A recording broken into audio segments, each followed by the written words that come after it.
YLS news में आपका स्वागत है।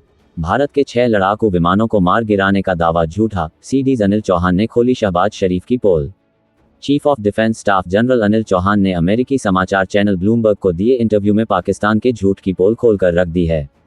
दरअसल शहबाज शरीफ ने दावा किया था कि पाकिस्तान ने भारत के 6 फाइटर जेट्स मार गिराए हैं। अब सीडीएस ने पाक के इस दावे को सिरे से खारिज कर दिया है। ब्लूमबर्ग द्वारा पूछे गए सवाल पर अनिल चौहान ने कहा बिल्कुल गलत। हालांकि उन्होंने पाकिस्तान के संघर्ष के दौरान भारतीय जेट्स के नुकसान की बात स्वीकार की, लेकिन उन्होंने ये नहीं बताया कि कितने जेट्स को नुकसान हुआ। बता दें कि सीडीएस अनिल चौहान शांगरीला डायलॉग में हिस्सा लेने के लिए सिंगापुर पहुंचे हैं। विमानों के नुकसान के सवाल पर सीडीएस ने कहा कि यह पता लगाना अधिक महत्वपूर्ण होता है कि विमानों को नुकसान क्यों हुआ, ताकि सेना अपनी रणनीति में सुधार कर सके और फिर जवाबी हमला कर सके। बढ़ते हैं आगे की खबर में। नोएडा क्राइम, रात में सवारियों को बिठाकर लूटपाट करने वाले बदमाशों से पुलिस की हुई मुठभेड़, एक को लगी गोली। बीटा 2 कोतवाली क्षेत्र में शनिवार तड़के सवारियों को कार में बिठाकर लूटपाट करने वाले कार सवार बदमाशों से पुलिस की मुठभेड़ हो गई। पुलिस NRI कटपरी चौक के पास चेकिंग कर रही थी। पुलिस ने सामने से आ रही इको गाड़ी को रोकने का इशारा किया। रुकने के बजाय कार सवार ने तेजी से गाड़ी चलाते हुए भागने का प्रयास किया। शक होने पर पुलिस ने कार का पीछा किया तो खुद को घिरता देख कार सवार बदमाशों ने गाड़ी से उतरकर पुलिस टीम पर फायरिंग कर दी। पुलिस की जवाबी फायरिंग में एक बदमाश पर में गोली लगने से घायल हो गया। घायल की पहचान जिला चित्रकूट थाना राजपुर गांव भदेदू के आकाश के रूप में हुई। वह मौजूदा समय में फेज 2 भंगेल में रह रहा था। आरोपित को गिरफ्तार कर अस्पताल में भर्ती कराया है।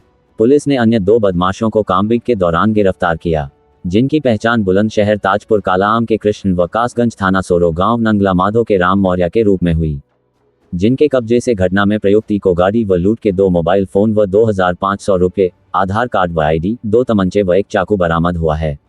बढ़ते हैं आगे की खबर में। नेपाल बॉर्डर पर बाइक सवार 3 युवकों के पास से मिली ऐसी चीज, पुलिस और SSB रह गई सन। झनकैया पुलिस व SSB की टीम ने नेपाल सीमा पर 281.18 ग्राम चरस के साथ बाइक सवार 3 युवकों को पकड़ा है। NDPS एक्ट में निरुद्ध कर पुलिस ने तीनों युवकों को न्यायालय में पेश किया, जहां से उन्हें न्यायिक अभिरक्षा में हल्द्वानी उपकारागार भेज दिया गया। पुलिस ने तस्करी में प्रयुक्त बाइक भी सीज कर दी है। शुक्रवार देर शाम झनकैया पुलिस एवं SSB के जवान मेलाघाट बस स्टैंड पर चेकिंग कर रहे थे। इस दौरान एक सूचना पर टीम ने घेराबंदी कर बाइक सवार 3 संदिग्ध युवकों को पकड़ा। पूछताछ में उन्होंने स्वयं को चंपावत लोहाघाट के ग्राम गनौला निवासी अर्जुन कुमार, उत्तर प्रदेश पीलीभीत के न्यूरिया पिपरिया निवासी संजीव कुमार एवं न्यूरिया सैजना वनकोटी निवासी नरेश पाल बताया। तलाशी में आरोपितों से 281.18 ग्राम चरस व मोबाइल फोन बरामद हुआ। पुलिस के मुताबिक आरोपित लोहाघाट से चरस लाकर खटीमा व झनकैया क्षेत्र में बेचते थे।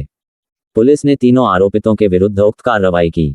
टीम में झनकैया थाना प्रभारी देवेंद्र गौरव, SI लक्ष्मण दत्त जोशी, आरक्षी रमेश जीना के अलावा SSB के सुरेंद्र सिंह समयाल, अमृत परमार, आरक्षी भूपेंद्र कुमार, धर्मेंद्र कुमार, आदित्य मलिक शामिल थे। बढ़ते हैं आगे की खबर में। 1256 हत्याएं, 13 महिलाओं से रेप। बांग्लादेश में आतंकी अजहरुल इस्लाम की रिहाई ने कैसे खोली यूनुस सरकार की पोल। 2006 में जिस व्यक्ति को शांति के लिए नोबेल पुरस्कार से नवाजा गया, उसके ढोंग की पोल इसके 19 साल बाद जाकर खुली। उसके हाथ में सत्ता आए और सत्ता के साथ ही आया घमंड, जिसने इस सत्ता के नशे में इस कदर चूर कर दिया कि उसने सही को सही और गलत को गलत कहना बंद कर दिया। 28 मई को बांग्लादेश में सामूहिक हत्या और बलात्कार के आरोपी अजहरुल इस्लाम बरी होकर बाहर निकला तो शांति का नोबेल पाने वाले उस व्यक्ति के चेहरे से नकाब भी उतर गया। जिस व्यक्ति का हमने जिक्र किया वह बांग्लादेश की अंतरिम सरकार के मुखिया मोहम्मद यूनुस हैं। शांति, भाईचारे और विकास के खोखले दावे करने वाले मोहम्मद यूनुस की असलियत क्या है, ये अब दुनिया से छिपी नहीं रह गई है। 1971 के संग्राम में अपराध की पराकाष्ठा पार करने वाला कट्टरपंथी अजहरुल इस्लाम जब जेल से रिहा होकर बाहर निकला तो उसके समर्थक सैकड़ों की संख्या में वहां पहुंचे थे। बढ़ते हैं आगे की खबर में। अवैध बांग्लादेशियों पर असम सरकार का एक्शन, पहले गिरफ्तार किया अब भेजा नो मेंस लैंड, जानिए वजह। भारत में अवैध बांग्लादेशियों का मुद्दा काफी समय से उठता आ रहा है। इस बीच पूर्वोत्तर राज्य असम की BJP सरकार ने अवैध बांग्लादेशियों के खिलाफ कड़ा कदम उठाया है। राज्य सरकार ऐसे लोगों को ढूंढ रही है जिन्हें विदेशी ट्रिब्यूनल ने अवैध घोषित किया है। राज्य की हेमंत सरकार ऐसे लोगों को चिन्हित करके भारत और बांग्लादेश के बीच की सीमा पर वापस भेज दिया है। बता दें कि इस सीमा को नो मैंस लैंड कहा जाता है। जानकारी के अनुसार 27 और 29 मई को पश्चिमी और दक्षिणी असम से कम 49 घोषित विदेशी नागरिकों को नो मैंस लैंड भेजा गया है। राज्य सरकार के इस कड़े एक्शन के बाद असम के कुछ इलाकों में हड़कंप मच गया है। टीओआई की रिपोर्ट के मुताबिक कुछ लोगों ने सुप्रीम कोर्ट का दरवाजा खटखटाया है और इस एक्शन पर रोक लगाने की मांग की है। इस याचिका में उन्होंने अपने परिवार का पता लगाने के बारे में मांग की है।